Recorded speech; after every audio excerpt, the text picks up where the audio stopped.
தமிழகத்தில் வெளிமாநில நபர்களின் வருகையை கண்காணித்து முறைப்படுத்த இன்னர் லைன் பாஸ்போர்ட் முறையை நடைமுறைப்படுத்த வேண்டும் என ஓய்வு பெற்ற காவல் அதிகாரி ராஜாராம் வலியுறுத்தியுள்ளார். வட மாநிலத்தை சேர்ந்தவங்க கிட்டத்தட்ட ஒரு 50 லட்சம் பேர் தமிழ்நாட்டுக்குள்ள இருக்கிறதா சொல்றாங்க. இன்னர் லைன் பாஸ்போர்ட் அப்படின்னு ஒன்று இருக்கு.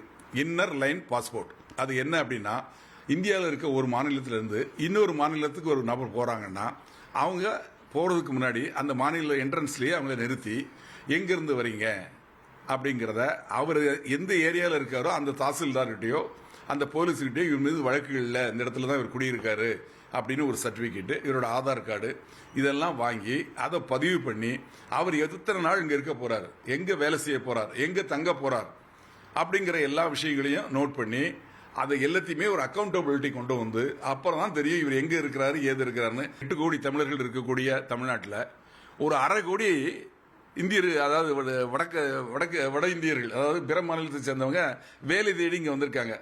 இந்தியா ஜனநாயக நாடு, வரக்கூடாதுன்னு சட்டம் கிடையாது. ஆனால் வர்றவங்களை ஒழுங்குமுறைப்படுத்தணும் இல்லையா?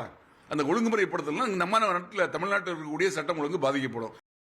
உங்கள் தந்திவன் தொலைக்காட்சியில் CID சகுந்தலா வெள்ளிதோறும் இரவு 8 மணிக்கு காணத் தவறாதீர்கள்.